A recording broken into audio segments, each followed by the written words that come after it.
ಓಂ. ನಾರಾಯಣಾಯ ಪರಿಪೂರ್ಣಗುಣಾರ್ಣವಾಯ ವಿಶ್ವೋದಯ ಸ್ಥಿತಿಲಯೋನ್ನಿಯತಿಪ್ರದಾಯ ಜ್ಞಾನಪ್ರದಾಯ ವಿಬುಧಾಸುರಸೌಖ್ಯದುಃಖ ಸತ್ಕಾರಣಾಯ ವಿತತಾಯ ನಮೋ ನಮಸ್ತೆ. ಅಭ್ರಮಂ ಭಂಗರಹಿತಂ ಅಜಡಂ ವಿಮಲಂ ಸದಾ ಆನಂದತೀರ್ಥಮತುಲಂ ಭಜೆ ತಾಪತ್ರಯಾಪಹಂ. ಭವತಿ ಯದನುಭಾವಾದೇಡಮೂಕೋಪಿ ವಾಗ್ಮಿ ಜಡಮತಿರಪಿ ಜಂತುರ್ಛಾಯತೆ ಪ್ರಜ್ಞಮೌಲಿಃ. ಸಕಲವಚನಚೇತೋ ದೇವತಾ ಭಾರತೀ ಸಾ ಮಮ ವಚಸಿ ನಿಧತ್ತಾಂ ಸನ್ನಿಧಿಂ ಮಾನಸೇ ಚ. ಅಸ್ಮದ್ಗುರುಸಮಾರಂಭಾಂ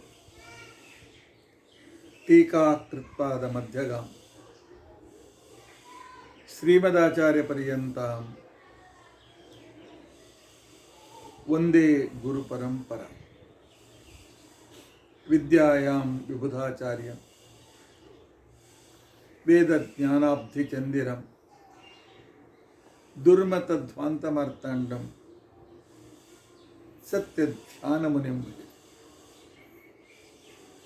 ಪಂಚಾಶದ್ವರ್ಷಪರ್ಯಂತಂ ಸತತಂ ರಾಮಪೂಜಕಃ. ಶ್ರೀ ಸತ್ಯಪ್ರಮೋದಗುರುರಾಟ್ ಭಾಸತಾಂ ನೋಃ ಹೃದಂಬರ.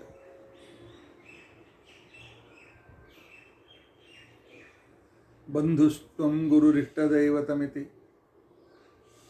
ತ್ವತ್ಪಾದಪಂಕೇರುಹಂ ಪ್ರಾಪ್ತಂ ಮಾಂ ಪರಿಪಾಲಯೇತಿ ಸತತಂ ಯಾಚೆ ನಿಬದ್ಧಾಂಜಲಿಃ.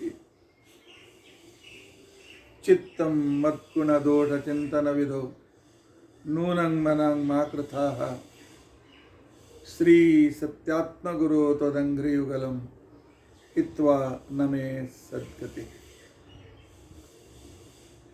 ಯೈರಹಂ ಶುಕವತ್ ಸಮ್ಯಕ್ ಶಿಕ್ಷಿತೋಸ್ಮಿ ಕೃಪಾಲುಭಿಃ ತಾನ್ ವಂದೇ ಧೇನುಪಾಚಾರ್ಯಾನ್ ತತ್ವಜ್ಞಾನಾರ್ಥಸಿದ್ಧಯೇ.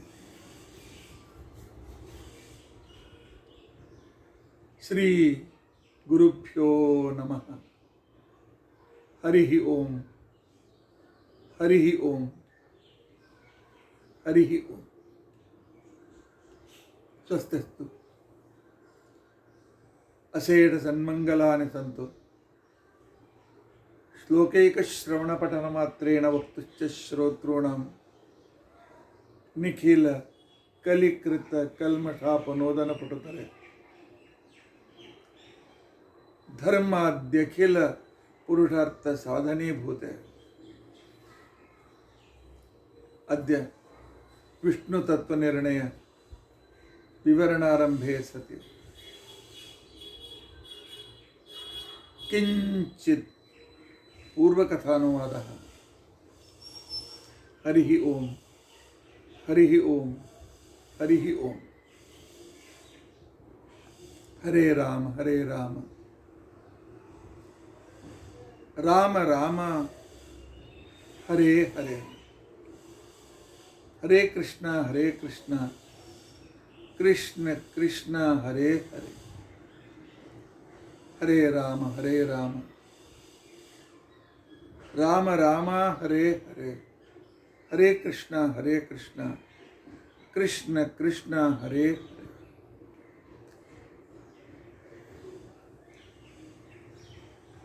ಹರೇ ರಾಮ ರಾಮ ರಾಮ ಹರೇ ಹರೇ. ಹರೇ ಕೃಷ್ಣ ಕೃಷ್ಣ ಕೃಷ್ಣ ಹರೇ. ಶ್ರೀ ಗುರುಭ್ಯೋ ನಮಃ. ಹರಿ ಓಂ ಹರಿ ಓಂ.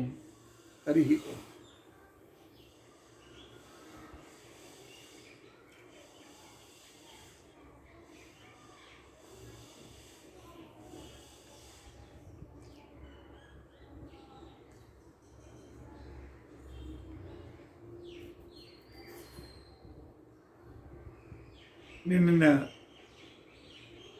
ದಿನ ಶಾಸ್ತ್ರ ತಿಳಿದುಕೊಳ್ಳಬೇಕಾಗಿದ್ದರೆ ಸ್ವಲ್ಪ ಪ್ರಮಾಣದ ಜ್ಞಾನ ಇರಬೇಕು ಅನ್ನೋದ್ರ ಬಗ್ಗೆ,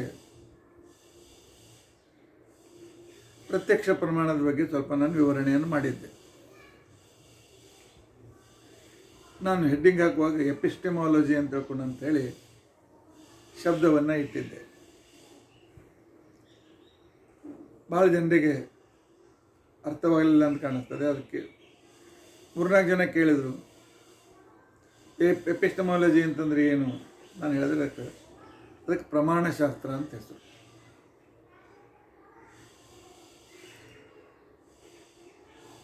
ಅದನ್ನು ಸ್ವಲ್ಪ ಇನ್ನು ನಿಮಗೆ ತಿಳಿಯುವಂತೆ ಹೇಳ್ತಾರೆ. ಯಾವುದೇ ವಸ್ತುವನ್ನು ನಂಬಬೇಕಾಗಿದ್ದರೆ ಅದರ ಸತ್ಯಾಸತ್ಯತೆಯನ್ನು ವಿಚಾರ ಮಾಡಿ ನಾವು ನಂಬಬೇಕು. ಇದ್ದಿದ್ದಿಲ್ಲ ಅಂತಕೊಂಡಂತಂದರೆ ಮುಂದೆ ನಾವು ಸಮಸ್ಯೆಗಳನ್ನು ಎದುರಿಸಬೇಕಾಗ್ತದೆ.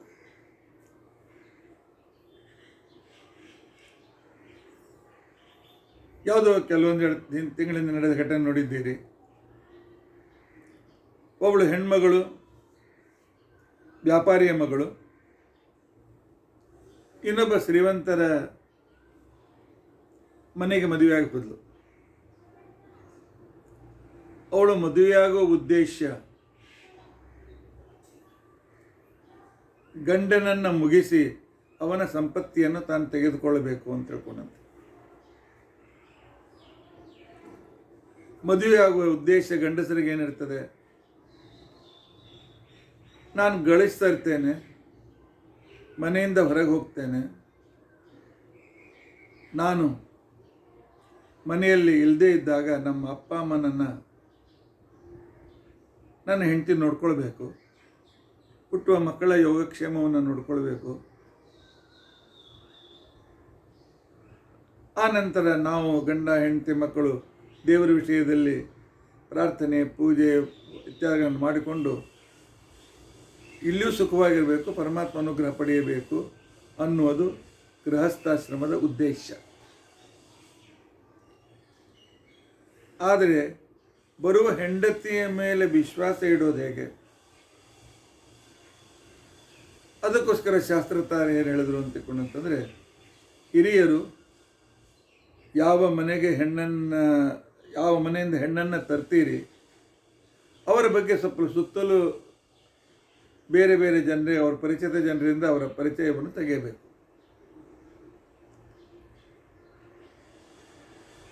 ಅದೇ ರೀತಿಯಾಗಿ ಹೆಣ್ಣು ಕೊಡುವಾಗಲೂ ಕೂಡ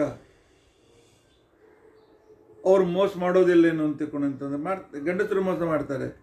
ಯಾವುದೋ ಒಬ್ಬ ವ್ಯಕ್ತಿ ಇಲ್ಲಿಯ ಹುಡುಗಿಯನ್ನು ಮದುವೆಯಾಗಿ ಆ ನಂತರ ಅವಳನ್ನು ಕೊಂದು ಏನು ಮಾಡ್ದ ಅಂತೇಳಿ. ಒಟ್ಟು ವಿಶ್ವಾಸ ಇಡಬೇಕಾಗಿತ್ತು ಅಂತಂದ್ರೆ ಪರೀಕ್ಷೆ ಮಾಡಿ ವಿಶ್ವಾಸ ಇಡಬೇಕು. ಈಗ ನಾಗರಳ್ಳಿ ಆಚಾರ ಪ್ರವಚನ ಕೇಳಬೇಕು ಅಂತಕೊಂಡದ ಕಣಕ್ಕೆ ಅವ್ರು ಏನು ಹೇಳ್ತಾರೆ ಕೇಳಿದ್ರೆ ಆಯಿತು ಅಂತಲ್ಲ. ಅವರು ಪ್ರಮಾಣ ಕೊಟ್ಟು ಹೇಳ್ತಾ ಇದ್ದಾರೇನು, ಸರಿಯಾದದ್ದನ್ನು ಹೇಳ್ತಾ ಇದ್ದಾರೇನು, ಅದನ್ನು ನಂಬಬೇಕು. ಯಾರು ಏನು ಹೇಳ್ತಾರೆ ಅಂತ ನಂಬಬೇಕು. ಶಾಸ್ತ್ರ ಸ್ಪಷ್ಟವಾಗಿ ಹೇಳ್ತದೆ. ಯಾರೋ ಏನು ಹೇಳ್ತಾರೆ ಅಂತ ನಂಬಲಿಕ್ಕೆ ಹೋಗಬೇಡಿ. ಯಾವುದನ್ನು ಜ್ಞಾನಿಗಳು ನಂಬಿದ್ದಾರೆ,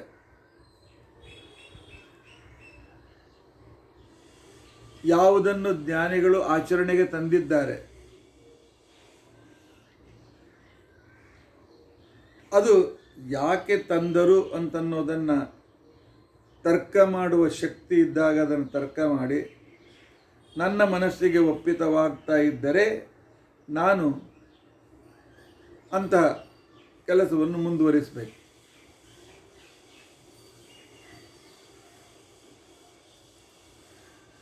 ಇಲ್ಲದೇ ಇದ್ದರೆ ಅಂಧವಿಶ್ವಾಸದಿಂದ ಮುಂದೆ ಹೋಗಬೇಡ, ಮುಂದಿನ ಹೆಜ್ಜೆ ನೆಡಬೇಡ ಅಂತ ಶಾಸ್ತ್ರ ಸ್ಪಷ್ಟವಾಗಿ ಹೇಳ್ತಾರೆ.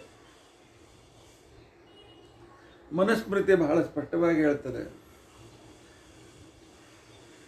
ನೀನು ದೇವರನ್ನು ನಂಬಬೇಕಾಗಿದ್ದರೆ ಅಥವಾ ದೇವರ ಅನುಗ್ರಹವನ್ನು ನಂಬಬೇಕಾಗಿದ್ದರೆ ಮಂತ್ರದಲ್ಲಿ ಶಕ್ತಿ ಇದೆ ಅಂತ ಅನ್ನೋದನ್ನು ನಂಬಬೇಕಾಗಿದ್ದರೆ, ಆಚಾರ್ಯರ ಗ್ರಂಥಗಳು ಮಂಗಲಕರ ಅಂತ ನಂಬಬೇಕಾಗಿದ್ದರೆ, ಟೀಕಾಕೃತ್ಪಾದರ ಶಾಸ್ತ್ರ ಓದಿದರೆ ಮೋಕ್ಷ ನಿಶ್ಚಿತ ಅಂತ ತಿಳ್ಕೊಂಡಂತ ಅನ್ನೋದು ನಂಬಬೇಕಾಗಿದ್ದರೆ, ಜ್ಞಾನಿಗಳು ಇದನ್ನು ನಂಬಿದ್ದಾರೆ ಅಂತ ನೋಡಿ. ಮೊದಲು ವಿದ್ವದ್ಭಿಹಿ ಸೇವಿತಃ ಸದ್ಭಿಹಿ, ಯಾವುದನ್ನು ಜ್ಞಾನಿಗಳು, ಪಂಡಿತರು ಬೇರೆ ಜ್ಞಾನಿಗಳು ಬೇರೆ. ಪಂಡಿತರು ಬರೀ ಪಾಂಡಿತ್ಯ ಇರ್ತದೆ, ಏನು ಬೇಕಾದ್ದು ಉಲ್ಟಾ ಸುಲ್ಟಾ ಹೇಳ್ಬೋದು, ಏನು ಉಲ್ಟಾ ಸುಲ್ಟಾ ಹೇಳಿ ನಮ್ಮನ್ನು ಬಾಯಿ ಮುಚ್ಚಿಸ್ಬೋದು. ಇಲ್ಲ, ಅವರು ಸದ್ಭಿಹಿ, ಸಜ್ಜನರಾಗಿರ್ಬೇಕು. ನೆನಪಿಟ್ಕೊಳ್ಳಿ, ದ್ವೇಷ ರಾಗ ಅವರಲ್ಲಿ ಇರಬಾರ್ದು, ಆಶೆಯೂ ಅವರಲ್ಲಿ ಇರಬಾರ್ದು, ಇನ್ನೊಬ್ಬರ ಮೇಲೆ ದ್ವೇಷವೂ ಇರಬಾರ್ದು, ಒಟ್ಟು ಏನು ನಮ್ಮನ್ನು ಮೋಸ ಮಾಡಬೇಕು ಅಂತ ಹೇಳಲಿಕ್ಕೆ ಹೊರಟಿರಬಾರ್ದು. ಅಂಥ ಜ್ಞಾನಿಗಳನ್ನು ಮೊದಲು ನೋಡ್ರಿ. ಈಗ ಸತ್ಯಾತ್ಮರನ್ನು ನಾವು ನಂಬ್ತಾ ಇದ್ದೇವೆ. ಯಾಕೆ? ಅವ್ರು ನಮ್ಮಿಂದ ಏನು ಸ್ವಾರ್ಥ ಇದೆ ಹೇಳಿ? ಅವ್ರು ಏನಾದರೂ ಸುಳ್ಳು ಹೇಳಿ ನಮ್ಮಿಂದ ಏನು ಪಡೆಯಬೇಕಾಗಿದೆ? ಅವರಿಗೆ ಸಂಪತ್ತು ಪಡೆಯಬೇಕಾಗಿದೆಯಾ? ವಿರಕ್ತ ಶಿಖಾಮಣಿಗಳು. ಆದರೆ ನಮಗೋಸ್ಕರ ಕಳಕಳಿಯಿಂದ ಹೇಳ್ತಾರೆ, ನಮ್ಮಿಂದ ಏನು ಪಡೆಯಬೇಕಾಗಿಲ್ಲ. ಆಗ ಅವರು ನಿಸ್ವಾರ್ಥಿಗಳಾಗಿದ್ದಾರೆ, ದ್ವೇಷ ರಾಗಗಳಿಂದ ರಹಿತರಾಗಿದ್ದಾರೆ, ಇನ್ನು ತಪಸ್ವಿಗಳಾಗಿದ್ದಾರೆ. ಇದರಲ್ಲಿ ಸಂದೇಹ ಇಲ್ಲ. ಅನೇಕ ಜನರ ಅನುಭವ ಇದೆ. ಮತ್ತು ಜ್ಞಾನಿಗಳಾಗಿದ್ದಾರೆ, ಸುಧಾರಿ ಗ್ರಂಥಗಳನ್ನು ಅನೇಕ ಸಲ ಪಾಠ ಹೇಳ್ತಾ ಹೇಳಿದ್ದಾರೆ, ಜ್ಞಾನಿಗಳಾಗಿದ್ದಾರೆ. ಇಂಥವರನ್ನು ನಂಬಬೇಕು. ನಂಬಿದ ನಂತರ, ನನಗೆ ಸತ್ಯಾತ್ಮರನ್ನು ನಂಬಿದ ನಂತರ, ಅವರ ಅನುಗ್ರಹ ಪಡೆದ ನಂತರ, ಅವ್ರ ಮಂತ್ರಾಕ್ಷರ ತೆಗೆದುಕೊಂಡ ನಂತರ ನನ್ನ ಜೀವನದಲ್ಲಿ ನನಗೇನು ಸಮಸ್ಯೆ ದೂರ ಆಯಿತು ಅಂತ ನನ್ನ ಅನುಭವವನ್ನು ಚೆಕ್ ಮಾಡಬೇಕು. ನನ್ನ ಮನಸ್ಸಿಗೆ ಅದು ಕನ್ವಿಯನ್ಸ್ ಆಗಬೇಕು. ನನ್ನ ಮನಸ್ಸಿಗೆ ಇದು ಸರಿ ಅಂತ ಕನ್ವಿಯನ್ಸ್ ಆಯಿತು ಅಂತ ತಿಳ್ಕೊಂಡಂತಂದರೆ, ಆ ತಿಳುವಳಿಕೆ ನನಗೆ ಲಾಭಕಾರಿ ಆಗ್ತದೆ ಅಂತ ಗೊತ್ತಾಗ್ತದೆ, ನಾನು ಅದರಲ್ಲಿ ಪ್ರವೃತ್ತನಾಗ್ತೇನೆ. ಹಾಗಾದ್ರೆ ಜಗತ್ತಿನಲ್ಲಿ ನಾವು ಏನನ್ನು ತಿಳಿದುಕೊಳ್ಬೇಕಾಗಿದೆ? ಏನನ್ನು ತಿಳ್ಕೊಳ್ಬೇಕು ನಾವು ತಿಳ್ಕೊಂಡಿದ್ದೇವೆ. ಒಂದು ನೌಕರಿ ಬೇಕಾಗಿದ್ದರೆ ಎಷ್ಟು ವಿದ್ಯೆ ಪಡೆಯಬೇಕು ಅದನ್ನು ಪಡೆದಿದ್ದೇವೆ. ಸಂಬಳ ಬರಬೇಕಾಗಿದ್ದರೆ ಎಲ್ಲಿ ಕೆಲಸ ಮಾಡಬೇಕು ಅದನ್ನು ತಿಳಿದಿದ್ದೇವೆ, ಹೇಗೆ ಮಾಡಬೇಕು ಅಂತ ತಿಳಿದಿದ್ದೇವೆ. ಹಣವನ್ನು ಎಲ್ಲಿ ಇನ್ವೆಸ್ಟ್ ಮಾಡಬೇಕು ಅಂತ ಅನ್ನೋದನ್ನು ಕೇಳಿ ತಿಳಿದಿದ್ದೇವೆ. ಆ ನಂತರ ಎಷ್ಟು ಹಣ ಕೂಡಿಸಿಡಬೇಕು, ಮಕ್ಕಳಿಗೆ ಏನು ಎಜುಕೇಷನ್ ಕೊಡಬೇಕು ನಮಗೆ ಗೊತ್ತಿದೆ. ಆದರೆ ಇಷ್ಟಕ್ಕೋಸ್ಕರವೇ ನಾವು ಬರಲಿಲ್ಲ. ದೇವರು ನಮಗೆ ಮನುಷ್ಯನನ್ನಾಗಿ ಹುಟ್ಟಿಸಲಿಲ್ಲ. ದೇವರು ನಮಗೆ, ನೋಡಪ್ಪ, ಸಂಸಾರ ಚಕ್ರದಲ್ಲಿ ಬಿದ್ದಿದ್ದಿ, ಬರುವಾಗಲೂ ದುಃಖ ಪಟ್ಟುಕೊಂಡು ಬಂದಿದ್ದಿ, ಸಂಸಾರ ನಡೆಯುವಾಗಲೂ ಅನೇಕ ಸಮಸ್ಯೆಗಳನ್ನು ಎದುರಿಸಿದ್ದಿ, ಮರಣವಾಗುವಾಗಲೂ ಕೂಡ 10,000 ಚೇಳುಗಳು ಏಕಕಾಲದಲ್ಲಿ ನಮ್ಮನ್ನು ಕೊಂಡಿಯನ್ನು ಹೊಡೆದರೆ ಎಷ್ಟು ವಿಷಯ ಇರಬೇಕು, ಅಷ್ಟು ಪೀಡೆ ಆಗ್ತದೆ ಪ್ರಾಣ ಬಿಡುವಾಗ. ಆದ್ದರಿಂದಾಗಿ ಈ ದುಃಖ ಬೇಡ ನನಗೆ, ಈ ಜನ್ಮ ಮರಣದ ದುಃಖ ಬೇಡ. ಶಾಶ್ವತವಾಗಿ ನಾನು ಸಂತೋಷದಿಂದ ಇರಬೇಕು ಅಂತನ್ನೋದನ್ನು ನಾವು ನಮ್ಮ ಜೀವನದಲ್ಲಿ ಬಯಸಬೇಕಾಗಿರ್ತಕ್ಕಂಥ ಮುಖ್ಯ ವಿಷಯ. ಆದರೆ ಈ ರೀತಿಯಾದ ಜನ್ಮಮರಣರಹಿತವಾದ ಮೋಕ್ಷವನ್ನು ಕೊಡುವ ಅಧಿಕಾರ ಭಗವಂತರ ಕೈಯಲ್ಲಿದೆ, ದೇವರ ಕೈಯಲ್ಲಿದೆ. ಆ ದೇವರಿಗೆ ನಾರಾಯಣ ಅಂತ ಕರೀತಾರೆ. ಆ ನಾರಾಯಣ ಯಾರು? ಅವನ ಗುಣಗಳೇನು? ನಾನು ಯಾರು? ಅವನ ಗುಣಗಳನ್ನು ತಿಳಿದುಕೊಳ್ಳೋದ್ರಿಂದ ಮಹಾಪ್ರಯೋಜನವೇನು? ಯಾವುದನ್ನು ನಾನು ಬಿಡಬೇಕು? ಜೀವ ಅಂದರೆ ಯಾರು? ಪರಮಾತ್ಮ ಅಂದರೆ ಯಾರು? ಅವರೆಲ್ಲರದ ಸಂಬಂಧ ಏನು? ಪರಮಾತ್ಮನ ವೈಶಿಷ್ಟ್ಯಗಳೇನು? ನನ್ನ ಜುರಿಸ್ಟ್ರಿಕ್ಷನ್, ನನ್ನ ಸೀಮೆ ಎಲ್ಲಿಯವರೆಗೆ?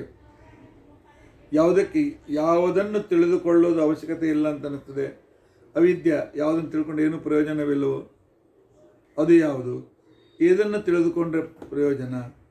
ತಿಳಿದುಕೊಳ್ಳಬೇಕಾಗಿದ್ದರೆ ನನ್ನಿರ್ತಕ್ಕಂಥ ಸಾಧನೆ ಏನು? ನನ್ನ ಸಾಧನ ಮನಸ್ಸು, ಇಂದ್ರಿಯಗಳು, ಅವುಗಳ ಪರಿಣಾಮಗಳು, ಸುಖ ದುಃಖ, ಆನಂತರ ಟೈಮ್ ಬಗ್ಗೆ, ಆನಂತರ ಸಂಪೂರ್ಣವಾಗಿರ್ತಕ್ಕಂಥ ಪ್ಲೇಸ್ ಬಗ್ಗೆ, ಆಕಾಶದ ಬಗ್ಗೆ, ಇದನ್ನು ನೋಡ್ಕೊಳ್ತಕ್ಕಂಥವ್ರು ಯಾರು? ನಾನು ಯಾರ್ಯಾರ ಅನುಗ್ರಹ ಪಡೆಯಬೇಕು? ಇದೆಲ್ಲ ವಿಚಾರವನ್ನು ತಿಳಿದುಕೊಳ್ಳಬೇಕು. ಈ ಎಲ್ಲ ವಿಚಾರಗಳು ವೇದದಲ್ಲಿ ಬಂದಿವೆ.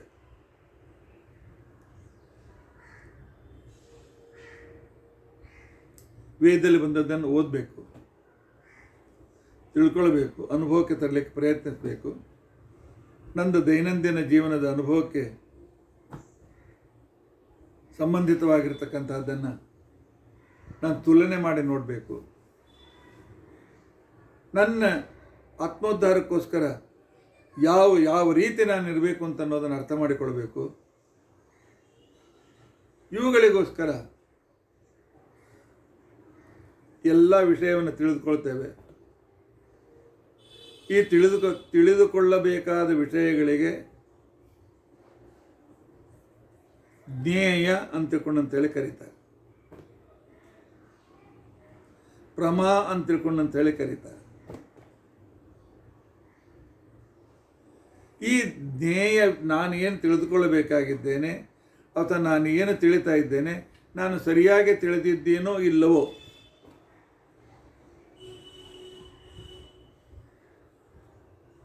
ಅನ್ನೋದು ನನ್ನ ಮನಸ್ಸಿಗೆ ಆಗಬೇಕಾಗಿದೆ. ನನ್ನ ಪ್ರಮಾಣಗಳ ಹಿಂದೆ ಹೋಗಬೇಕಾಗ್ತದೆ.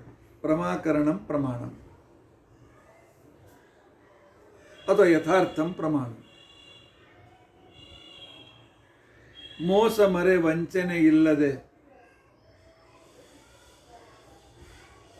ಒಂದು ವಿಶಿಷ್ಟವಾದ ವಸ್ತುವನ್ನು ಯಥಾವಸ್ಥಿತಂ, ಅದು ಹೇಗಿದೆಯೋ ಹಾಗೆ ಅದನ್ನು ನಾನು ತಿಳಿದುಕೊಳ್ಳುವುದಕ್ಕೆ ಇದಕ್ಕೆ ಪ್ರಮಾಣ ಅಂತ ಕರೀತಾರೆ.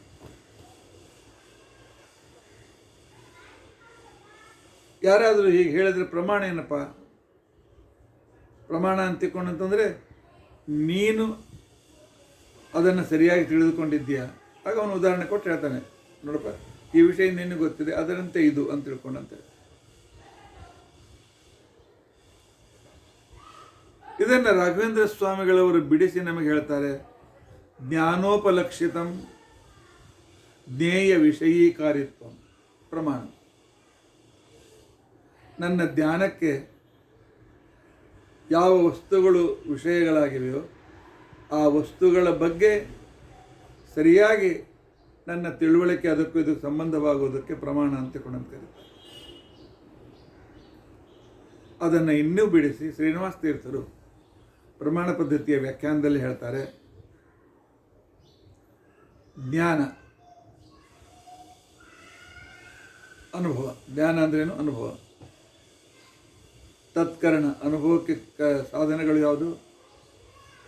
ಮನಸ್ಸು, ಬುದ್ಧಿಗಳು. ಅವುಗಳು ವಿಷಯವನ್ನು ತಿಳಿದುಕೊಳ್ಳೋದು, ಅವುಗಳು ಅದು ಇಂದ್ರಿಯಗಳ ಮುಖಾಂತರ. ಜ್ಞಾನ ಮತ್ತು ತತ್ಕರಣ, ತಿಳುವಳಿಕೆ, ಆ ತಿಳುವಳಿಕೆ ಬೇಕಾಗಿರ್ತಕ್ಕಂಥ ಸಾಧನಗಳು ಇಂದ್ರಿಯ, ಮನಸ್ಸು ಇತ್ಯಾದಿಗಳು. ತಿಳಿದುಕೊಳ್ಳಬೇಕಾದ ವಸ್ತು, ಉಪಾಧಿ, ಎದುರಿಗಿರ್ತಕ್ಕಂಥ ವಸ್ತು, ಇವುಗಳು ಅದು ಹೇಗಿದೆ ಹಾಗೆ, ಅದ್ರ ಮೇಲೆ ಬದಲಾಗಿ ಬೇರೆ ಆಗಿಲ್ಲ, ಅದನ್ನು ಸರಿಯಾದ ರೀತಿಯಲ್ಲಿ ಈಗ ಸದ್ಯದಲ್ಲಿ ಹೇಗಿದೆ ಅಂತನ್ನೋ ರೀತಿಯಲ್ಲಿ ಏನು ತಿಳುವಳಿಕೆ ಬರ್ತದೆ, ಇದಕ್ಕೆ ಪ್ರಮಾಣ ಅಂತ ಹೇಳ್ತಾರೆ. ಇದಕ್ಕೆ ಇವೆಲ್ಲ ಶಬ್ದಗಳು ಯಾಕೆ ಇಟ್ಟರು ಏನು ಅಂತ ಅನ್ನೋದು ಭಾಳ ದೊಡ್ಡ ವಿಚಾರ. ನಾನು ಆ ಗಡಿಬಿಡಿಗೆ ಹೋಗೋದಿಲ್ಲ.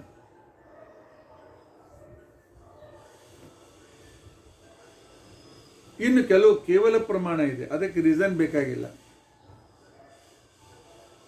ಯಾಕೆ ಎಂತು ಅಂತನ್ನೋದು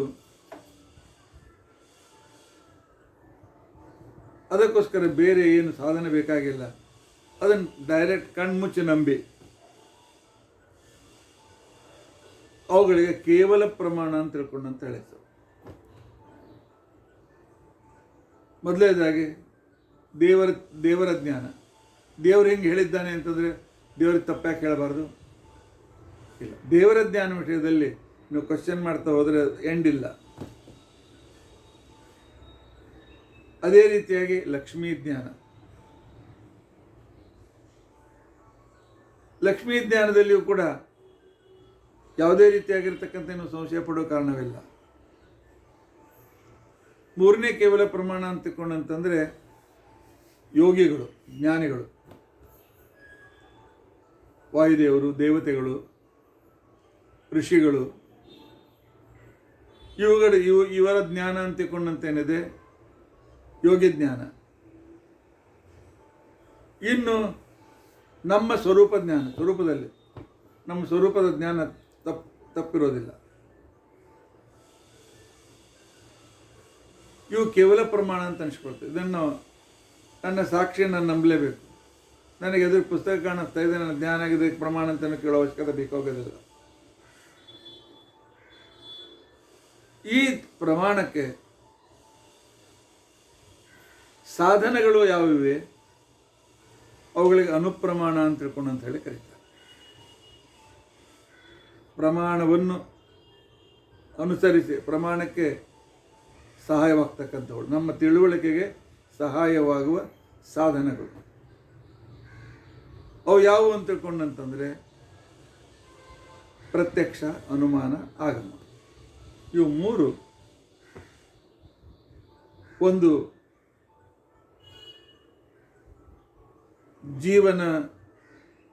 ಜೀವ ಹೇಗಿದ್ದಾನೆ, ಪರಮಾತ್ಮ ಹೇಗಿದ್ದಾನೆ, ಜಗತ್ತು ಹೇಗಿದೆ, ಸ್ವಭಾವ ಹೇಗಿದೆ, ಇವೆಲ್ಲ ಕರಾರುವಾಕ್ಯವಾಗಿ ತಿಳಿಸ್ತಕ್ಕಂತಹ ಮೂರು ಸಾಧನೆಗಳಿವೆ. ಒಂದು ಪ್ರತ್ಯಕ್ಷ. ನನ್ನ ಎದುರಿಗೆ ಪುಸ್ತಕ ಇದೆ, ಟೇಬಲ್ ಇದೆ, ಕ್ಯಾಮ್ರಾ ಇದೆ. ಅದನ್ನು ಕ್ಯಾಮ್ರಾ ನಡೆಸ್ತಕ್ಕಂಥ ಒಬ್ಬ ನಮ್ಮ ವಿದ್ಯಾರ್ಥಿ ಇದ್ದಾನೆ. ಇವುಗಳಿಗೆ ಪ್ರಮಾಣ ಕೇಳುವ ಅವಶ್ಯಕತೆ ಇಲ್ಲ.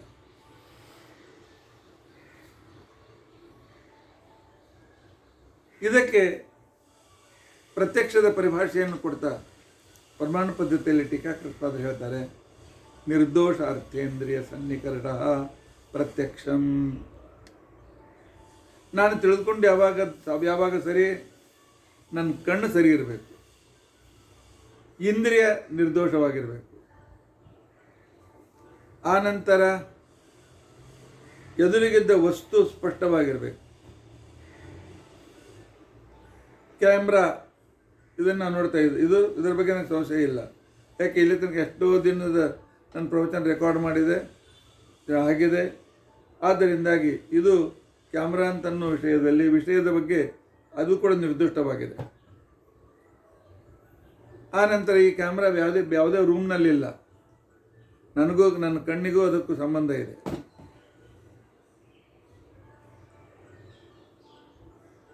ಜ್ಞಾನಕ್ಕೆ 5 ಸಾಧನಗಳು, ನಮ್ಮ ಪ್ರಕಾರ 6 ಸಾಧನಗಳು. ಪಂಚ ಜ್ಞಾನೇಂದ್ರಿಯ, ಆನಂತರ ಮನಸ್ಸು, ಇವು ಜ್ಞಾನಕ್ಕೆ ಸಾಕ್ಷಾತ್ ಸಾಧನಗಳು. ಇವುಗಳಿಗೆ ಇಂದ್ರಿಯ ಅಂತ ತಿಳ್ಕೊಂಡು ಅಂತ ಹೇಳಿ ಕರೀತಾರೆ.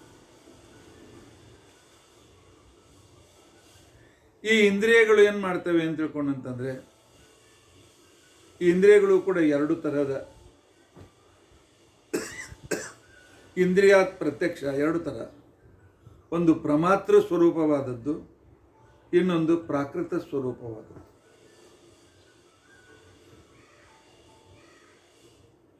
ನಮ್ಮ ಇಂದ್ರಿಯಗಳಲ್ಲಿ 2 ಭಾಗಗಳು. ಒಂದು ಅಪ್ರಾಕೃತ ಪ್ರಮಾತೃ ರೂಪ, ಇನ್ನೊಂದು ಪ್ರಾಕೃತ ರೂಪ ಅಂತ ತಿಳ್ಕೊಂಡಂತೆ.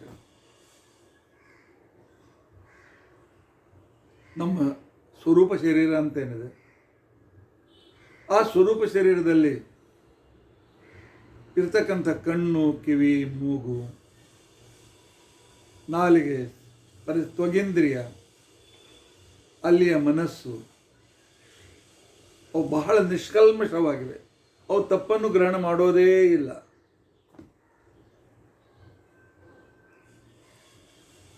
ಇಂಥ ಚೈತನ್ಯ ಸ್ವರೂಪವಾದ ಇಂದ್ರಿಯಗಳು ಅಂತೇನಿವೆ ಪರಮಾತ್ಮನಲ್ಲಿವೆ, ಲಕ್ಷ್ಮಿಯಲ್ಲಿದೆ, ಮುಕ್ತರಲ್ಲಿದೆ. ಅಮುಕ್ತರಾದ ನಮ್ಮಲ್ಲೂ ಕೂಡ ಇದೆ. ಆದರೆ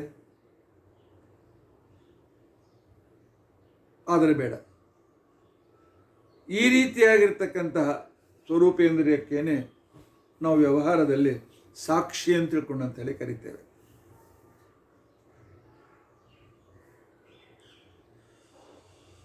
ಇದು ತಪ್ಪನ್ನು ಎಂದಿಗೂ ಸ್ವೀಕಾರ ಮಾಡೋದಿಲ್ಲ. ನಮ್ಮ ಸ್ವರೂಪೇಂದ್ರಿಯ ಅಂತ ತಿಳ್ಕೊಂಡಂತೆ ನಾವು ಈ ಸ್ವರೂಪೇಂದ್ರಿಯಗಳು ಘ್ರಾಣ, ನಾಲಿಗೆ, ಚಕ್ಷು, ತ್ವಗೇಂದ್ರಿಯ, ಶ್ರೋತ್ರೇಂದ್ರಿಯ ಮತ್ತು ಮನಸ್ಸು ಇವು ಸ್ವರೂಪದಲ್ಲಿ ಅಪ್ರಾಕೃತವಾಗಿ ನಿರ್ದೋಷವಾಗಿರುತ್ತೆ. ಆ ಇಂದ್ರಿಯಗಳು ಸೂಕ್ಷ್ಮವಾಗಿ ಲಿಂಗದೇಹದಲ್ಲೂ ಇರ್ತವೆ. ಆ ಸ್ವರೂಪೇಂದ್ರಿಯವೂ ಕೂಡ ಈ ಸದ್ಯಕ್ಕಿರುವ ಸ್ಥೂಲೇಂದ್ರಿಯದಲ್ಲಿಯೂ ಕೂಡ ಇರ್ತವೆ.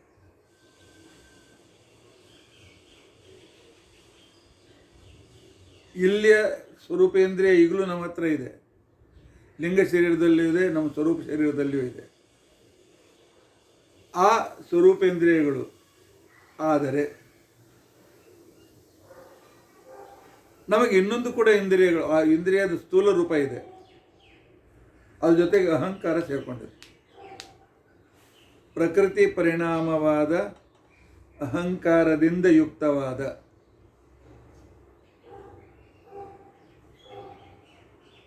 ಆ ಸ್ಥೂಲ ಇಂದ್ರಿಯಗಳು ಅಂತೇನವ. ಈ ಸ್ಥೂಲ ಇಂದ್ರಿಯಗಳು ಈಗ ಸದ್ಯಕ್ಕೆ ನಮಗೆ ಸಂಸಾರದಲ್ಲಿರುವವರೆಗೂ ನಮ್ಮ ಜೊತೆಯಲ್ಲಿ ಇರ್ತವೆ. ಮುಕ್ತರಾದ ಇದು ಹೊರಟೋಗ್ತದೆ. ಇದಕ್ಕೂ ಮತ್ತು ಅದಕ್ಕೂ ಕನೆಕ್ಷನ್ ಇದೆ. ಸ್ವರೂಪೇಂದ್ರಿಯಕ್ಕೂ ಸ್ಥೂಲೇಂದ್ರಿಯಕ್ಕೂ ಕನೆಕ್ಷನ್ ಇದೆ. ಹೇಗೆ ಹಾಲು ನೀರು ಕುಡಿಸಿದರೆ ಗೊತ್ತಾಗೋದಿಲ್ಲ ಯಾವುದು ಬೇರೆ ಬೇರೆ ಅಂತೇಳಿ, ಆ ರೀತಿಯಾಗಿ ಒಂದಕ್ಕೊಂದು ಕುಡ್ಕೊಂಡಿದೆ.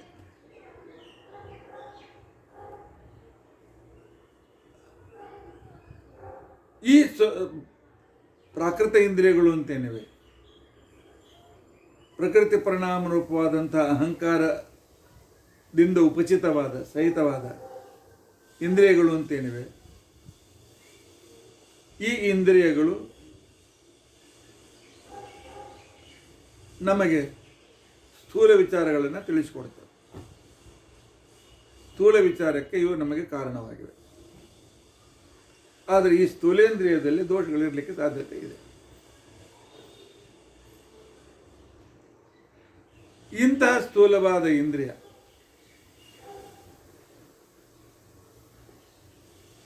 ಒಂದು ವಸ್ತುವಿನ ಜೊತೆಗೆ ಸಂಪರ್ಕ ಮಾಡಿದಾಗ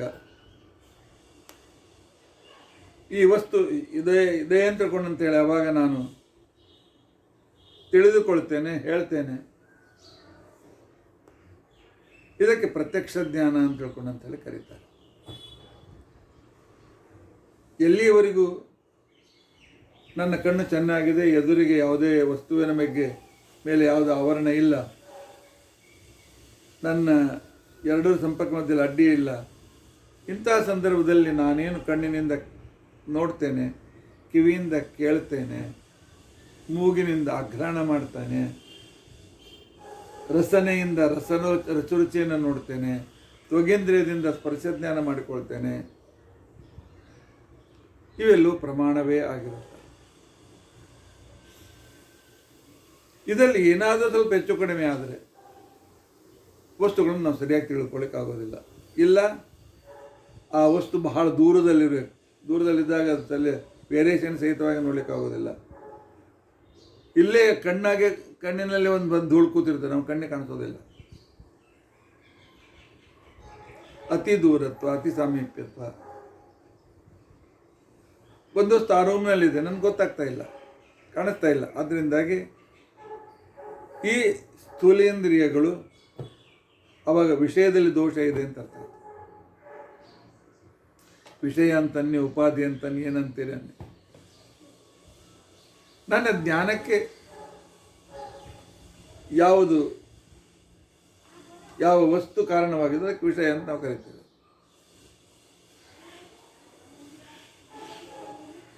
ಈ ರೀತಿಯಾಗಿ ಪ್ರತ್ಯಕ್ಷದ ತಿಳುವಳಿಕೆ ನಮ್ಗೆ ಆಗ್ತದೆ. ಇದನ್ನು ಇನ್ನೂ ಸೂಕ್ಷ್ಮವಾಗಿ ನಮ್ಮಲ್ಲಿ ವಿಚಾರ ಮಾಡಿದ್ದಾರೆ. ಇಂದ್ರಿಯಗಳು ಜೊತೆಗೆ ಮನಸ್ಸು ಸೇರಿಕೊಂಡಿದೆ. ಆ ಮನಸ್ಸು ನಮ್ಮ ಸಂಪೂರ್ಣ ಶರೀರದಲ್ಲಿದೆ. ಹೇಗೆ ತ್ವಗೀಂದ್ರಿಯ ಎಲ್ಲ ಕಡೆಗೂ ಕೂಡ ವ್ಯಾಪ್ತವಾಗಿದೆ, ಹಾಗೆ ಮನಸ್ಸು ಕೂಡ ವ್ಯಾಪ್ತವಾಗಿದೆ. ಮುಖ್ಯವಾಗಿ ಅದು ಹೃದಯ ಮತ್ತು ಕಂಠದಲ್ಲಿ ಯಾವಾಗಲೂ ಇರುತ್ತೆ. ಶರೀರದಲ್ಲಿ ಎಲ್ಲ ಕಡೆ ವ್ಯಾಪ್ತವಾಗಿದೆ ಅಂತ ತಿಳ್ಕೊಳ್ಳೋ ಕಾರಣ ಏನು? ನನ್ನ ಕಾಲಿಗೆ ಮುಳ್ಳು ಚುಚ್ಚಿದ್ರೆ ಕಣ್ಣಲ್ಲಿ ನೀರು ಬರ್ತದೆ. ಚುಚ್ಚಿದ್ದು ಕಾಲಿಗೆ, ಕಣ್ಣಕ್ಕೆ ಹೆಂಗೆ ನೀರು ಯಾಕೆ ಬಂತು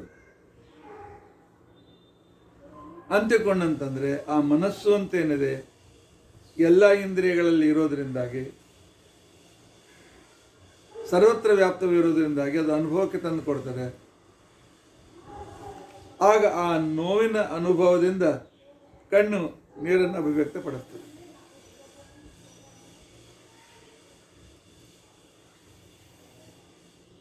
ಹೀಗೆ ಮನಸ್ಸು ಅಂತಿಕೊಂಡಂತೇನಿದೆ ಇದು ನಮಗೂ ಇಂದ್ರಿಯಕ್ಕೂ ವಿಷಯಕ್ಕೂ ಆದ ಸಂಬಂಧದಿಂದ ಆಗುವ ಅನುಭವವನ್ನು ತೆಗೆದುಕೊಳ್ತಕ್ಕಂಥ ಇಂದ್ರಿಯ ಮನಸ್ಸು.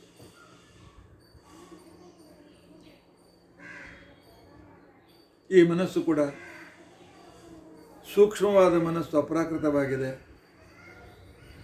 ಸ್ಥೂಲವಾದ ಮನಸ್ಸು ಚಿತ್ತ, ಚೇತನ, ಅಹಂಕಾರ, ಬುದ್ಧಿ, ಅಂತಃಕರಣ ಇತ್ಯಾದಿ ಅನೇಕ ರೀತಿಯಿಂದ ವಿಭಕ್ತವಾಗಿದೆ. ಬೇರೆ ಆಯಾ ಮನದ ಪ್ರಭೇದಗಳು ಬೇರೆ ಬೇರೆ ಕಾರ್ಯಗಳನ್ನು ನಮ್ಮ ಬೇರೆ ಬೇರೆ ಅನುಭವಕ್ಕೆ ಕಾರಣಗಳಾಗಿವೆ. ಏನೇ ಇರಲಿ, ಸೂಕ್ಷ್ಮೇಂದ್ರಿಯದಿಂದ ಸಹಿತವಾದ ನನ್ನ ಸ್ಥೂಲೇಂದ್ರಿಯಕ್ಕೂ ಮತ್ತು ಎದುರಿಗಿರ್ತಕ್ಕಂಥ ವಿಷಯಕ್ಕೂ ಇದರಲ್ಲೂ ಕೂಡ ಶುದ್ಧತೆ ಇದೆ, ಅದರಲ್ಲೂ ಕೂಡ ಶುದ್ಧತೆ ಇದೆ.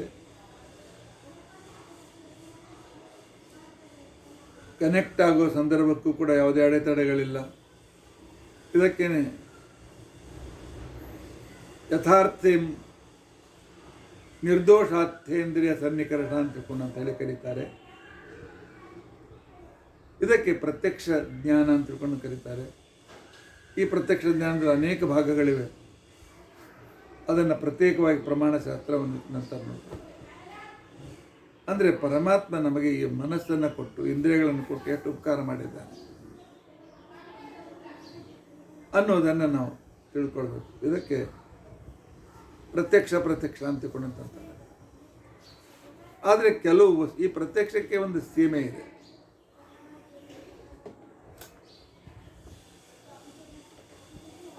ಪ್ರತ್ಯಕ್ಷ ಎದುರಿಗಿದ್ದ ವಸ್ತುವನ್ನು ಮಾತ್ರ ಗ್ರಹಣ ಮಾಡ್ತಾರೆ.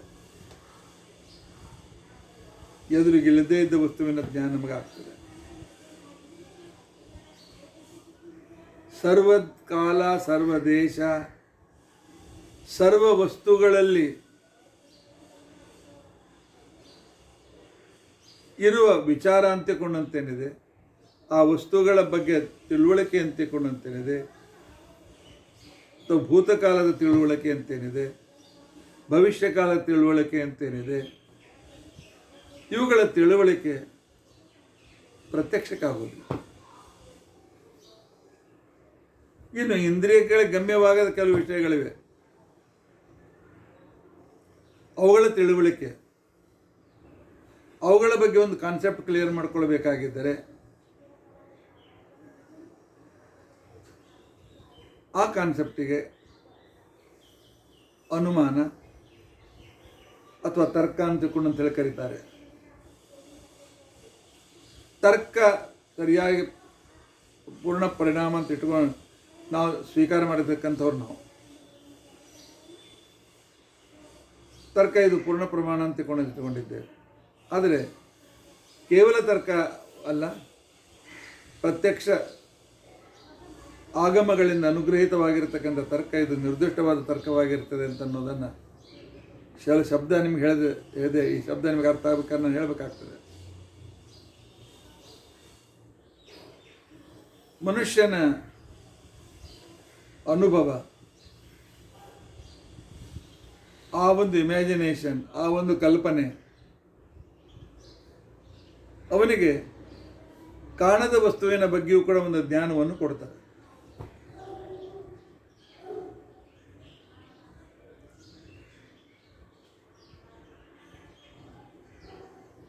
ನಾನು ಕಾಡಿನಲ್ಲಿ ಹೋಗ್ತಾ ಇದ್ದೇನೆ, ಒಮ್ಮೆಲೆ ನನಗೆ ಹೊಗೆ ಕಾಣಿಸ್ತು.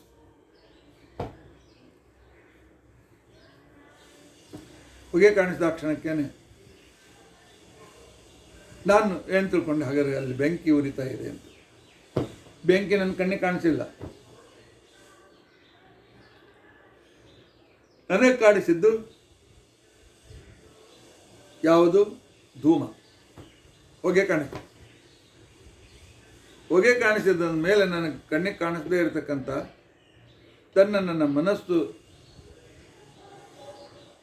ಕಲ್ಪನೆ ಮಾಡ್ತದೆ, ಅಲ್ಲಿ ತಪ್ಪದೇ ಅಗ್ನಿ ಇದೆ ಅಂತ ತಿಳ್ಕೊಂಡಂತೆ.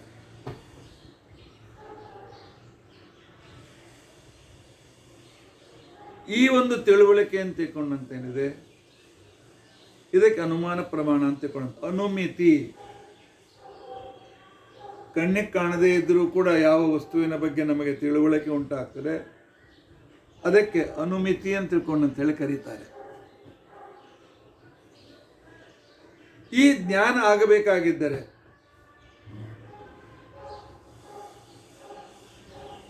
ನಮಗೆ ಅನುಭವ ಬೇಕಾಗ್ತದೆ.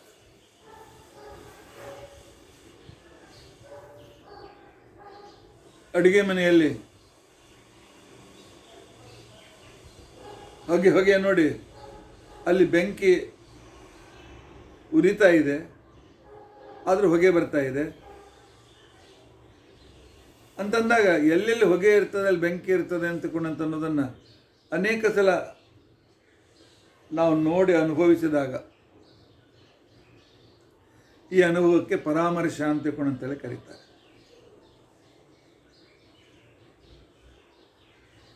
ಈ ಪರಾಮರ್ಶದಿಂದ ಹುಟ್ಟುವ ವ್ಯಾಪ್ತಿ ಜ್ಞಾನ ಅಂತ ತಿಳ್ಕೊಂಡಂತೇನಿದೆ. ವ್ಯಾಪ್ತಿ ಜ್ಞಾನ ಅಂತ ತಿಳ್ಕೊಂಡಂತಂದರೆ ಈ ವಸ್ತು ಇದ್ದಲ್ಲಿ ಈ ವಸ್ತು ಇರ್ತದೆ.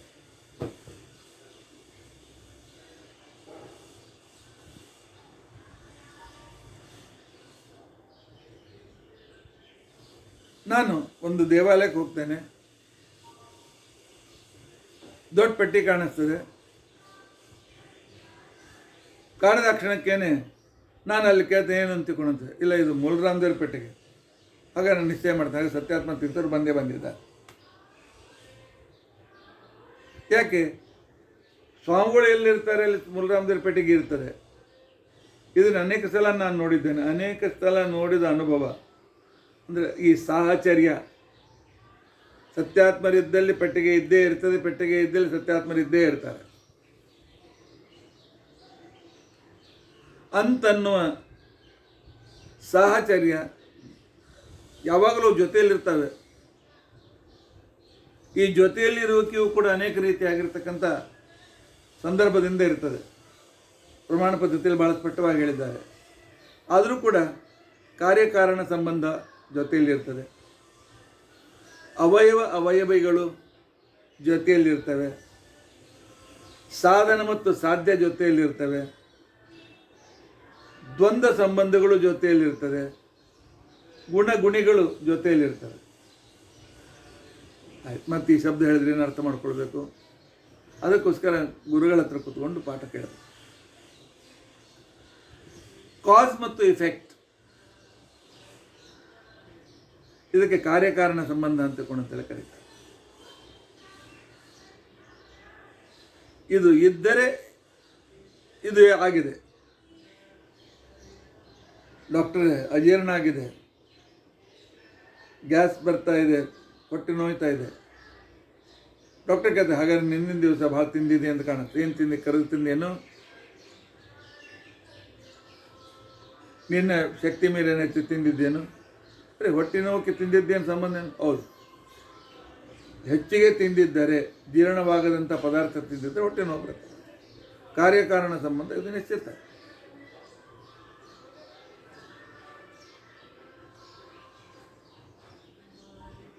ಈಗ ಒಬ್ಬ ವ್ಯಕ್ತಿ ಹತ್ರ ಹೋಗಿ ನಾವು ಕೇಳ್ತೇವೆ, ಸ್ವಲ್ಪ ಮಾಚೆ ಸಿಗ್ತಾ ಇಲ್ಲ, ನೀನು ಲೈಟರ್ ಕೊಡು ಅಂತ ತಿಳ್ಕೊಂಡಂತ. ಆ ವ್ಯಕ್ತಿ ಕೇಳ್ತಾನೆ, ಲೈಟರ್ ನನ್ನ ಹತ್ರ ಇದೆ ಅಂತ ನಿನಗಾಗ ಗೊತ್ತಾಯ್ತು. ಈಗ ನಾನು ನೋಡಿದೆ ಸಿಗರೇಟ್ ಎಸಿತಾ ಇದ್ರಿ, ಅದು ನಿಮ್ಮ ಹತ್ರ ಮಾಚೆ ಸರ ಇದೆ, ಲೈಟರ್ ಇದೆ. ಯಾಕೆ?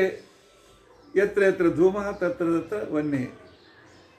ಇದನ್ನು ಕೇಳಿ ಭಾಳ ಸಲ ಅಂತಲ್ಲ, ಎತ್ರ ಎತ್ರ ಸಿಗರೇಟ್ ಧೂಮ ತತ್ರ ತತ್ರ ಮ್ಯಾಚಸ್ ಬಾಕ್ಸ್ ಆರ್ ಲೈಟರ್ ಹೇಳಿಕೊ. ಇದೇ ಕಾರ್ಯಕಾರಣ ಸಂಬಂಧ ಅಂತ ತಿಳ್ಕೊಂಡಂತೆ. ಇನ್ನು ಅವಯವ ಅವಯವೀ ಸಂಬಂಧ.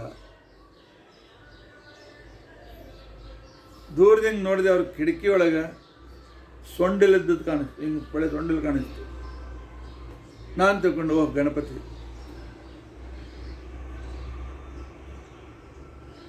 ಬರೀ ಸೊಂಡಿಲಿನಿಂದ ಗಣಪತಿ ಅಂತ ಯಾಕೆ ತಿಳ್ಕೊಂಡ್ರೆ? ಸೊಂಡಿಲು ಗಣಪತಿ, ಗಣಪತಿಯ ಶರೀರ, ಸೊಂಡಿಲು ಅವಯವ, ಸೊಂಡಿಲು ಉಳ್ಳವ ಗಣಪತಿ ಅವಯವಿ, ಅವಿ ಜೊತೆಯಲ್ಲೇ ಇರ್ತವೆ. ಅದರಿಂದ ಅದನ್ನು ಅರ್ಥ ಮಾಡ್ಕೊಂಡು ಬಿಡ್ತಾರೆ. ಈಗ ಒಬ್ಬ ವ್ಯಕ್ತಿ ಹೀಗೆ ಕೈ ಅಲಗಾಡೋದು ನೋಡ್ತಾರೆ. ವ್ಯಕ್ತಿ ಮುಳುಗುತ್ತಿರ್ತಾನೆ, ಮುಳುಗುವಾಗ ಮೇಲೆ ಕೈ ಮಾಡ್ತಾರೆ, ಹೀಗೆ ಅಡ್ಡಾಡ್ತಿರ್ತಾನೆ. ದಂಡೆಯಲ್ಲಿರ್ತಕ್ಕಂಥ ವ್ಯಕ್ತಿ, ಯಾರು ಮುಳುಗ್ತಾ ಇದ್ದ, ನಡಿ ಉಳಿಸೋಣ ಅಂತ. ನಿನಗೆ ಗೊತ್ತಾಯ್ತು? ಕೈ ಕಾಣಿಸ್ತಾ, ಕೈ ಅದ ಅನ್ನೋದು ಆ ವ್ಯಕ್ತಿ ಇದ್ದಾನೆ ಅಂತ ಹೇಗೆ ಅಂದ್ರೆ, ಹೌದು, ಅವಯವ ಇದ್ದಲ್ಲ, ಅವಯವ ಇದ್ದೇ ಇದೆ. ಇದಕ್ಕಂತಾರೆ ವ್ಯಾಪ್ತಿ ಎಲ್ಲಿ ಇರ್ತದೆ, ವ್ಯಾಪ್ಯ ಎಲ್ಲಿ ಇರ್ತದೆ ಅಲ್ಲಿ ವ್ಯಾಪಕ ಇದ್ದೇ ಇರ್ತದೆ. ಇನ್ನು ವ್ಯಾಪ್ತಿ ವ್ಯಾಪಕ ಅದನ್ನು ತಿಳಿಸಿ ಹೇಳ್ತಾರೆ. ಎಂತಿಂತ ಇನ್ನು ಕೆಲವು ಕಡೆಯಲ್ಲಿ ಸಾಧನ ಸಾಧ್ಯ ಸಂಬಂಧ, ಸಾಧನ ಸಾಧ್ಯ ಸಂಬಂಧ ಅಂತ ತಿಳ್ಕೊಂಡ ಕ್ಷಣಕ್ಕೇನೆ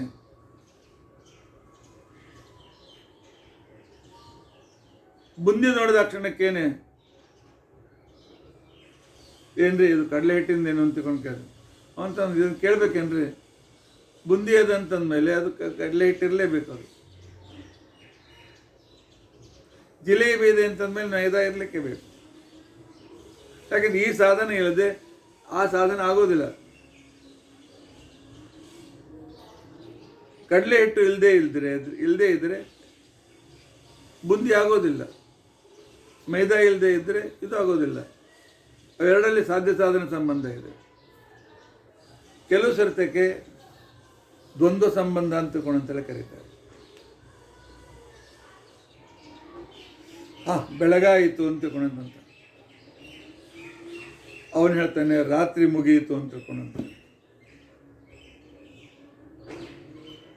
ಒಬ್ಬನ ಹೇಳ್ತಿ ಎಲ್ಲ ಬೆಳಗಾಗಿದೆ ಅಂತ ತಿಳ್ಕೊಂಡಂತ ಹೇಳ್ತಾನೆ. ಇನ್ನೊಬ್ಬ ಹುಡುಗ ಹೇಳ್ತಾನೆ, ಇಲ್ಲ ರಾತ್ರಿ ಮುಗಿಯೋದು ಅಂತ ತಿಳ್ಕೊಂಡಂತ ಹೇಳ್ತಾನೆ. ಅವರಲ್ಲಿ ವಾದ ಮುಗಿಯೋದೇ ಇಲ್ಲ. ಕಡೆಗೆ ಅಪ್ಪನ ಹತ್ರ ಹೋಗ್ತಾರೆ. ಅಣ್ಣ, ಅಪ್ಪ ನೋಡಿ, ಅಣ್ಣ ಹೇಳಲಿಕ್ಕತ್ತಾನೆ ಹಗಲಾಗಿದೆ ಅಂತ ತಿಳ್ಕೊಂಡು ಅಂತ ಹೇಳಿ, ನಾ ಹೇಳ್ತೇನೆ ರಾತ್ರಿ ಮುಗಿದಂತ ಹೇಳ್ತೇನೆ. ಅವಾಗ ರಪ್ಪ ಹೇಳ್ತಾನೆ ನೀವಿಬ್ಬರು ಸರಿ ಅಂತ ತಿಳ್ಕೊಂಡು. ಯಾಕೆ ಅಂತ ತಿಳ್ಕೊಂಡಂತಂದರೆ ಎಲ್ಲಿ ಕತ್ತಲೆ ಇದೆ ಅಲ್ಲಿ ಬೆಳಕು ಮೊದಲು ಇರಲೇಬೇಕು, ಆಮೇಲೆ ಬೆಳಕು ಬರ್ತದ ನಿಶ್ಚಿತ. ಕೆಲವು ಸರ್ತಿಗೆ ಗುಣಿಗಳ ಸಂಬಂಧ.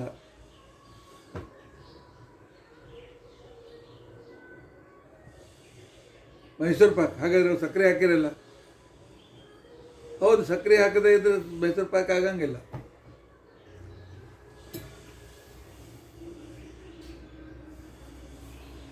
ಸಕ್ಕರೆ ಇದು ಗುಣ, ಸಕ್ಕರೆ ಉಳ್ಳ ಮೈಸೂರು ಪಾಕ್ ಇದು ಗುಣಿ. ಈ ರೀತಿಯಾಗಿ ಯಾವ ವ್ಯಕ್ತಿಗೆ ಕಾರ್ಯಕಾರಣ ಸಂಬಂಧದ ಅಭ್ಯಾಸ ಇದೆ, ಯಾವ ವ್ಯಕ್ತಿಗೆ ಅವಯವಗಳ ಸಾಹಚರ್ಯ ಗೊತ್ತಿದೆ,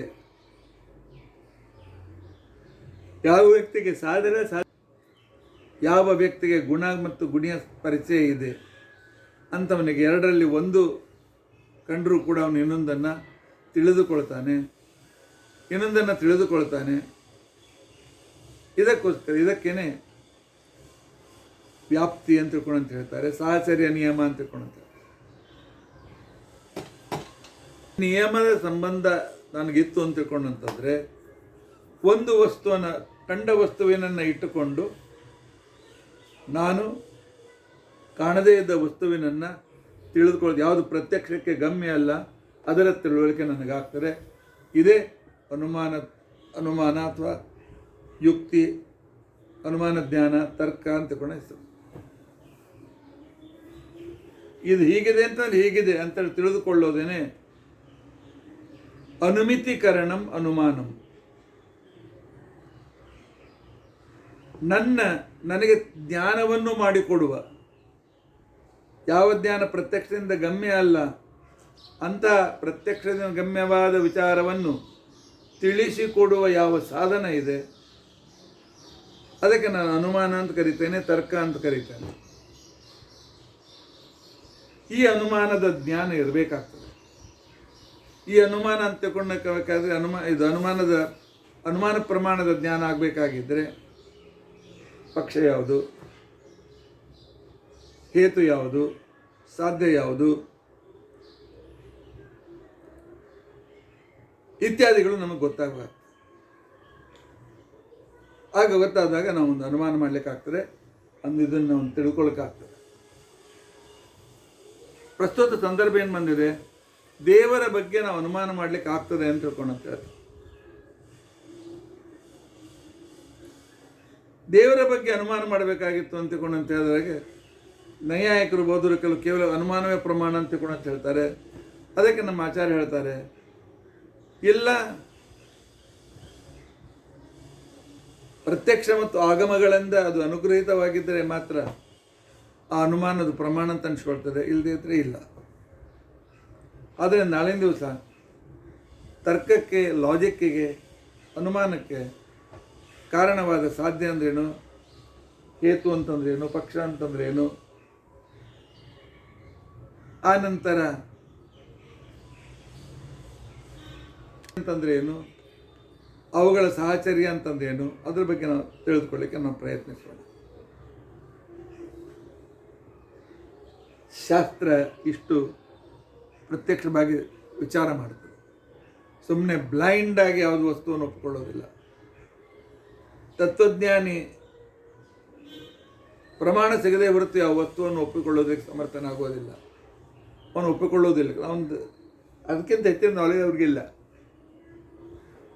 ಅದಕ್ಕೋಸ್ಕರ ಈ ಒಂದು ಅನುಮಾನ ಪ್ರಮಾಣದ ಉಪೋದ್ಘಾತಕ್ಕೇನೆ ಇಷ್ಟು ವೇಳೆ ಬೇಕಾಯಿತು. ನಾಳಿನ ದಿವಸ ಸಾಮಾನ್ಯ ಅನುಮಾನ ಬಗ್ಗೆ ಅಷ್ಟೇ ಹೇಳ್ತೇನೆ. ಸ್ವಾರ್ಥಾನುಮಾನ, ಪರಾರ್ಥಾನುಮಾನದ ಬಗ್ಗೆ ಸ್ವಲ್ಪ ತಿಳುವಳಿಕೆ ಕೊಡ್ತೇನೆ. ನಿಜವಾಗಿಯೂ ನಮ್ಮ ಸಂಸ್ಕೃತದಲ್ಲಿ ಅನುಮಾನ ಪ್ರಮಾಣದ ಸಂದರ್ಭದಲ್ಲಿ ಅನುಮಾನದಲ್ಲಿದ್ದ ದೋಷಗಳು ಬಂದರೆ ಅನುಮಾನ ಹೇಗೆ ತಪ್ಪಾಗ್ತದೆ ಅಂತಿಕೊಂಡಂತ ಅನ್ನೋದನ್ನು ನಮ್ಮ ಶಾಸ್ತ್ರಗಳು ವಿಸ್ತಾರವಾಗಿ ತಿಳಿಸಿವೆ. ಕೆಲವು ಅನವಶ್ಯಕ ವಿಸ್ತಾರ ಮಾಡಿದ್ದಾರೆ.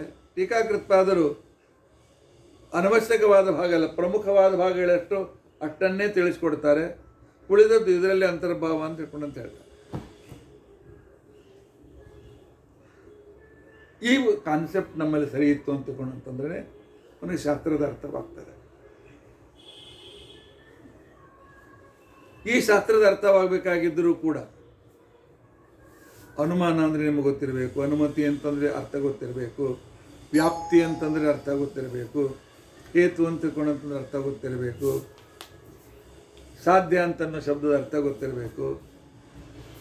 ಇವುಗಳನ್ನು ತಿಳಿದುಕೊಂಡಿದ್ದರೆ ಈ ತರ್ಕಶಾಸ್ತ್ರ ಅರ್ಥವಾಗ್ತದೆ. ತರ್ಕಶಾಸ್ತ್ರವನ್ನು ಬರೆಯತಕ್ಕಂಥ ಅನ್ನಂಭಟ್ಟ ಅಂತ ತಿಳ್ಕೊಂಡಂತಕ್ಕಂಥ ಆ ವ್ಯಕ್ತಿ ತಿಳಿದುಕೊಳ್ಳದ ಆಧುನಿಕರು, ಇದನ್ನು ತಿಳಿದುಕೊಳ್ಳದ ನಾಸ್ತಿಕರು, ಎಲ್ಲ ತಿಳಿಯದ ನಾಸ್ತಿಕರು ಶಾಸ್ತ್ರ ಅಂಧವಿಶ್ವಾಸ. ಈಗಿನ ಹುಡುಗರು ಅಪ್ಪ ಅಮ್ಮಗೆ ಇದೇನು ದೇವ್ರ ಪೂಜೆಯನ್ನು ಮಾಡ್ತೀರಿ ಅಂಧವಿಶ್ವಾಸ, ಶ್ರಾದ್ದ ಯಾಕೆ ಮಾಡ್ತೀರಿ ಅಂಧವಿಶ್ವಾಸ, ಕುಂಕುಮ ಯಾಕೆ ಹಚ್ಕೋತೀರಿ ಅಂಧವಿಶ್ವಾಸ, ಬಳಿ ಯಾಕೆ ಹಾಕೋತೀರಿ ಅಂಧವಿಶ್ವಾಸ. ಅಂಧವಿಶ್ವಾಸ ಇಲ್ಲ. ಇದಕ್ಕೆ ರೀಸನ್ಸ್ ಇವೆ, ಕಾರಣಗಳಿವೆ. ಎಲ್ಲಿ ಕಾರಣ ಕಾರ್ಯ ಇದೆ ಅದು ನಮಗೆ ಲಾಭ ಆಗ್ತಿದ್ರೆ ಅದು ಅಂಧವಿಶ್ವಾಸ ಅಲ್ಲ, ಅದು ಸೂಪರ್ಸ್ಟಿಷನ್ ಅಲ್ಲ. ನಮ್ಮಲ್ಲಿ ಒಂದೊಂದು ಮಾತಿಗೋಸ್ಕರ ಎಷ್ಟು ರೀತಿಯಿಂದ ವಿಚಾರ ಮಾಡ್ತಾರೆ ನೋಡಿದಿರಲ್ಲ. ವೇದ ಅಪೌರುಷ ಅಂತ ಅನ್ನೋದಕ್ಕೋಸ್ಕರ ಶ್ರೀಮದಾಚಾರ್ಯರು, ಚಾರ್ವಾಕರು, ಬೌದ್ಧರು, ಜೈನರು, ಸಾಂಖ್ಯರು, ಯೌಗಿಕರು, ನೈಯಾಯಿಕರು ಇವರೆಲ್ಲರ ಅಭಿಪ್ರಾಯವನ್ನು ವೇದದ ಬಗ್ಗೆ ಇಟ್ಟುಕೊಂಡು ಅವರ ಅಭಿಪ್ರಾಯದಲ್ಲಿ ಏನು ತಪ್ಪಿದೆ, ಅವರು ಮಾಡ್ತಕ್ಕಂಥ ಯುಕ್ತಿಗಳಲ್ಲಿ ಏನು ತಪ್ಪಿದೆ, ಯಾವುದು ಸರಿಯಾದ ಯುಕ್ತಿ ಅನ್ನುವುದನ್ನು ತಿಳಿಸುವುದಕ್ಕೋಸ್ಕರ ಆಚಾರ್ಯರು ಗ್ರಂಥ ಬರೆದರು. ಅವುಗಳನ್ನು ತಿಳಿಸುವುದಕ್ಕೋಸ್ಕರವೇ ದಶಪ್ರಕರಣ ಗ್ರಂಥಗಳನ್ನು ಬರೆದರು. ಅದಕ್ಕೋಸ್ಕರವೇ ನ್ಯಾಯಸುಧಾದ ಗ್ರಂಥ ಬರೆದರು. ಇಷ್ಟು ಮಂದಿ ಆದರೂ ಕೂಡ ಮಧ್ವಾಚಾರ್ಯ ಅಂಧವಿಶ್ವಾಸ ಅಂತಿದ್ರೆ ಹುಚ್ಚರವ್ರು ಅಷ್ಟೆ. ಆದ್ದರಿಂದ ನಾವು ಪ್ರಮಾಣ ಪ್ರಮೇಯಗಳ ಜ್ಞಾನವನ್ನು ಮಾಡಿಕೊಳ್ಬೇಕು, ಅತ್ಯಂತ ಅವಶ್ಯಕ ಇದೆ. ಇನ್ನು ಭೀಮಸೇನ ದೇವ್ರ ಇವತ್ತು ಬಗ್ಗೆ ಹೇಳಬೇಕು ಅಂತಂದರೆ ಈಗಾಗಲೇ ಸಮಯ ಮುಗೀತಾ ಒಂದು ಗಂಟೆ. ಭೀಮಸೇನ ದೇವ್ರ ಬಗ್ಗೆ ಇವತ್ತೇನು ಹೇಳೋದಿಲ್ಲ. ಭೀಮಸೇನ ದೇವ್ರ ಬಗ್ಗೆ ಕೇಳಿದ್ರೆ ಏನ್ರಿ ಭಾಳ ದಿವಸದಿಂದ ಹೇಳಕತ್ತೀನಿ. ಹೌದು, ಭೀಮಸೇನ ದೇವರ ವಿವಿಧ ಮುಖಗಳನ್ನು ತಿಳ್ಕೊಳ್ಬೇಕಾಗಿದ್ದರೆ ಆಧ್ಯಾತ್ಮಿಕವಾದ ರೀತಿಯಲ್ಲಿ ನಾವು ತಿಳ್ಕೊಳ್ತೇವೆ. ಭಕ್ತಿ ಅಂದ್ರೇನು, ಭೀಮಸೇನ ದೇವ್ರ ಚರಿತ್ರೆ ನೋಡ್ರಿ. ವೈರಾಗ್ಯ ಅಂತಂದೇನು, ಭೀಮಸೇನ ದೇವ್ರ ಚರಿತ್ರೆ ನೋಡಿ. ಭಕ್ತಿಯಲ್ಲೂ ಶ್ರವಣ ಮನನ, ಭೀಮಸೇನ ದೇವರಲ್ಲಿ ಶ್ರವಣವೂ ಕಾಣಿಸ್ತದೆ, ಕೀರ್ತನವೂ ಕಾಣಿಸ್ತದೆ, ಸ್ಮರಣವೂ ಕಾಣಿಸ್ತದೆ. ಆನಂತರ ಸ್ಮರಣಂ ಕೀರ್ತನಂ ವಿಷ್ಣು ಸ್ಮರಣಂ ಪಾದಸೇವನಂ ಅರ್ಚನಾ ವಂದನ ದಾಸ್ಯ ಸಖ್ಯ ಆತ್ಮನಿವೇದನ ಭೀಮಸೇನ ದೇವರು ತಮ್ಮ ಚರಿತ್ರೆಯಲ್ಲಿ ಅಭಿವ್ಯಕ್ತಿ ಮಾಡಿ ತೋರಿಸಿದ್ದಾರೆ ಪ್ರಾಕ್ಟಿಕಲ್ ಆಗಿ. ಭೀಮಸೇನ ದೇವರು 10 ಗುಣಗಳ ಪ್ರತಿನಿಧಿ. ಅವರು ಭಕ್ತಿ ಜ್ಞಾನಂ, ಭೀಮಸೇನ ದೇವರು ಜ್ಞಾನಿಗಳು ಅಂತಿಕೊಂಡಂತ ಇಷ್ಟು ದಿವಸದಿಂದ ನೀವು ಕೇಳ್ತಾ ಬಂದಿದ್ದೀರಿ. ಇನ್ನು ಭೀಮಸೇನ ದೇವರು ವೈರಾಗ್ಯ. ಭೀಮಸೇನ ದೇವರು ವೈರಾಗ್ಯ ಐತೇನು, ಅವರಷ್ಟು ಸಮಾನ ವೈರಾಗ್ಯ ಬೇರೆ ಯಾರಲ್ಲೂ ಇರಲಿಲ್ಲ. ಅದನ್ನು ನಾವು ನಾಳೆ ತಿಳಿದುಕೊಳ್ಳಿಕ್ಕೆ ಪ್ರಯತ್ನಿಸೋಣ. ಇತಿ ಅಧಿಕತಾ ಪ್ರಸಕ್ತಿ. ಹರೇ ರಾಮ ರಾಮ ರಾಮ ಹರೇ ಹರೇ, ಹರೇ ಕೃಷ್ಣ ಕೃಷ್ಣ ಕೃಷ್ಣ ಹರೇ ಹರೇ. ಉಗ್ರಂ ವೀರಂ ಮಹಾವಿಷ್ಣುಂ ಜ್ವಲಂತಂ ಸರ್ವತೋಮುಖಂ ನೃಸಿಂಹಂ ಭೀಷಣಂ ಭದ್ರಂ ಮೃತ್ಯುಂ ನಮಾಮಿ. ಅಚ್ಯುತಾನಂತ ಗೋವಿಂದ ಸ್ಮೃತಿಮಾತ್ರಾರ್ಥಿನಾಶನ ರೋಗಾನ್ಮೇ ನಾಶಯ ಚೇತ ಆಶು ಧನ್ವಂತರೇ ಹರೇ. ಶ್ರೀಕೃಷ್ಣ ಅರ್ಪಣಮಸ್ತು.